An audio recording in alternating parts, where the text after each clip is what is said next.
வணக்கம். கோவை நீலகிரி செய்திகளுக்காக நான் உங்கள் தமிழ் வெங்கடேசன். உதகையில் ஆயிரக்கணக்கான தொண்டர்கள் திரண்ட போஜராஜன் வேட்புமனு தாக்கல்.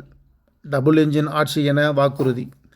நீலகிரி மாவட்டம் உதகை சட்டமன்ற தொகுதியில் தேசிய ஜனநாயக கூட்டணி சார்பில் போட்டியிடும் பாஜக வேட்பாளர் இட்டுக்கல் போஜராஜன் இன்று தனது வேட்புமனுவை தாக்கல் செய்தார்.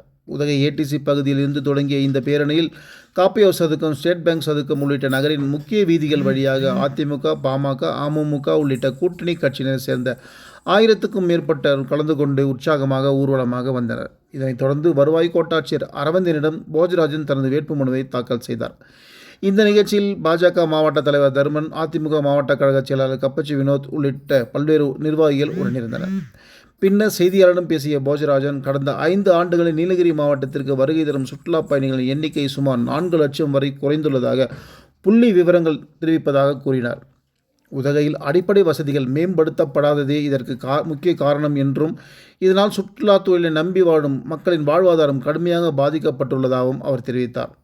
மேலும் தேயிலைக்கு உரிய விலை நிர்ணயம் செய்யாததால் தேயிலை விவசாயிகள் பெரும் சிக்கலில் உள்ளதாக கூறிய அவர், தாம் வெற்றி பெற்றால் மத்திய அரசுடன் பேசி தேயிலைக்கு நியாயமான விலை கிடைக்க நண்பர்களுக்கும் என்றார்.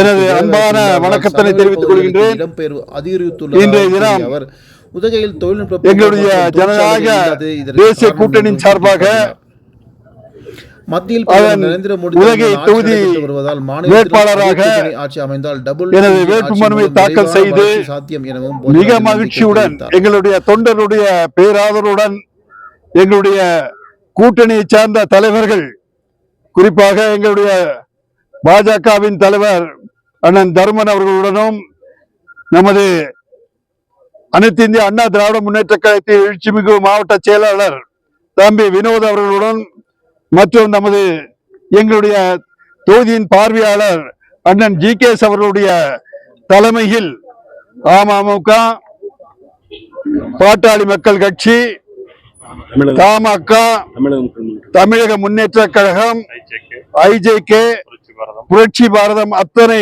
கூட்டணி கட்சிகளின் சார்பாக எழுச்சி மிகு ஊர்வலம் எல்லாம் தொண்டர்களிடையே கரகோஷமாக இன்று எனது வேட்புமனுவை தாக்கல் செய்திருக்கின்றேன். இதற்கெல்லாம் காரணம், இவ்வளவு உற்சாகத்துடன் வந்திருக்கிறார்கள் என்றால் இந்த உதகையிலே ஒரு பெரும் மாற்றம் ஏற்பட வேண்டும்.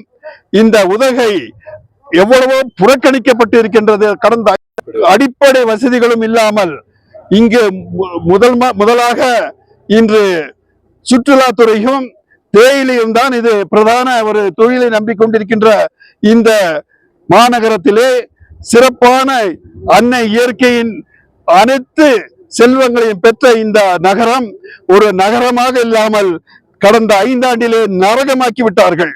இந்த சுற்றுலா நண்பர்கள் எல்லாம் இங்கு வருவதற்கு தயங்குகின்ற ஒரு சூழ்நிலை. கடந்த ஆண்டிலே 4 லட்சம் சுற்றுலா வருபவர்கள் எல்லாம் குறைந்து விட்டார்கள் என்ற புள்ளி விவரம் சொல்லுகின்றது. அதற்கு காரணம் இங்கு அடிப்படை வசதிகள் இல்லாமல் இருப்பதுதான். இதனால் இங்கு இருக்கின்ற நமது வியாபார பெருமக்களும் மற்ற அந்த தோட்ட மற்றும் மற்றவர்கள் எல்லாரும் பாதிக்கின்ற வகையில இன்று இருக்கின்றது.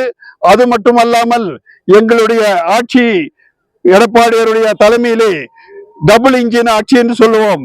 அவருடைய தலைமையிலே மாநிலத்திலும் உலகம் போற்று முத்தமன் தன்னிகரித்தா தலைவர் விஸ்வகுரு மோடிஜி அவர்கள் டெல்லியிலே இருக்கின்ற காரணத்தால் இந்த டபுள் இன்ஜின் கவர்மெண்ட் வந்தால் நிச்சயமாக ஸ்மார்ட் சிட்டி என்ற திட்டத்தை எல்லாம் வைத்து இந்த உதகையை உலகத்தரம் வாய்ந்த சுற்றுலா இடமாக ஸ்தலமாக எங்களால் உருவாக்க முடியும். அதற்கு ஒரு வாய்ப்பு கிடைக்க வேண்டும் என்பதற்காக தான் இங்க இருக்கின்ற மக்கள் எல்லாம் எங்களை தேர்வு செய்வார்கள் என்ற நம்பிக்கையிலே நாங்கள் போட்டியிடுகின்றோம். நிச்சயமாக நாங்கள் வெற்றி பெறுவோம் என்ற நம்பிக்கை எங்களுக்கு இருக்கின்றது. அவ்வாறு வெற்றி பெற்றால் இந்த பகுதியிலே நிறைய மக்கள் நீலகிரியை விட்டு இவ்வளவு சிறப்பான ஒரு இடத்தை விட்டு வெளியூர்களுக்கு எல்லாம் செல்லுகின்ற காரணம் அவர்களுக்கு எல்லாம் வேலை தேடி செல்லுகின்றார்கள். ஒரு நல்ல ஒரு கல்லூரிகள் எல்லாம் இங்கு இல்லை, IT பார்க் இல்லை. இது போன்ற கல்லூரிகள், IT பார்க் போன்றவைகள் மற்ற மாவட்டத்தில் எப்படி இருக்கின்றதோ அந்த வகையிலே இவர்கள் எல்லாம் ஊதாசீனப்படுத்தி விட்ட இந்த நீலகிரி மாவட்டத்திற்கு நிச்சயமாக எங்களுடைய அரசு கொண்டு வரும். அதன் மூலம் இளைஞர்கள் எல்லாம் இங்கேயே இருந்து இவ்வளவு ஒரு நல்லதொரு சீதோஷ நிலையிலே அவர்கள் இயங்க முடியும் என்ற அந்த முயற்சியை நாங்கள் மேற்கொள்வோம் என்பதை இந்த நேரத்தில் உங்களுக்கு கூறிக்கொள்ள ஆசைப்படுகின்றேன். மேலும் எங்களுடைய நமது நீலகிரியை இணைக்கின்ற மேட்டுப்பாளையம் பகுதியில் உங்களுக்கு எல்லாம் போகும்போது தெரிஞ்சிருக்கும் அந்த போக்குவரத்து நெரிசல், அதை ஊரெல்லாம் சுற்றி நாம் போகும்போது நிறைய இடையூறுகள் எல்லாம் ஏற்படுகின்றன. அந்த பாலத்தை எல்லாம் அகலப்படுத்தி நல்லதொரு ஒரு புறவழிச்சாலை என்று சொல்வார்கள், அந்த வகையிலே நீலகிரி இணைக்கின்ற வகையிலே ஒரு புறவழிச்சாலை நிச்சயமாக நாங்கள் ஏற்படுத்தி கொடுப்போம் என்பதையும், விவசாயம் அடிப்படையாக இருக்கின்ற அந்த தேயிலை விவசாயத்துக்கு குறைந்தபட்ச விலையை நிச்சயமாக இன்று இருக்கின்ற நிலை மாறி கட்டுப்படியான ஒரு விலையை மத்திய அரசுடன் நாங்கள் கேட்டு இணக்கமான உள்ள இந்த மாநில அரசும் சேர்ந்து நாங்கள் நல்லதொரு விலையை பெற்று தந்து இங்கு இருக்கின்ற தேயிலை பிரதான தொழிலான தேயிலை தொழிற்சாலையை மிக சிறப்பாக ஆக்குவோம் என்ற நம்பிக்கையும் இருக்கின்றது. இந்த உறுதிமொழிகள் எல்லாம் இந்த நல்ல நாளிலே கொடுப்போம். ஏதோ உறுதிமொழி கொடுத்து நாங்கள் அதோடு நின்று விடுபவர்கள் அல்ல. கடந்த ஆட்சியிலே அப்படித்தான் செய்திருக்கிறார்கள். ஆனால் நாங்கள் கொடுக்கின்ற உறுதிமொழி நிச்சயமாக 100% உங்களுக்கு உறுதியிட்டு நான் சொல்லுகின்றேன், நிறைவேற்றுகின்ற உறுதிமொழியாக இருக்கும் என்பதை மட்டும் இந்த நேரத்தில் சொல்லி உங்கள் அனைவருக்கும் மீண்டும் எனது நன்றியை கூறி எனது உரையை முடிக்கின்றேன். நன்றி, வணக்கம்.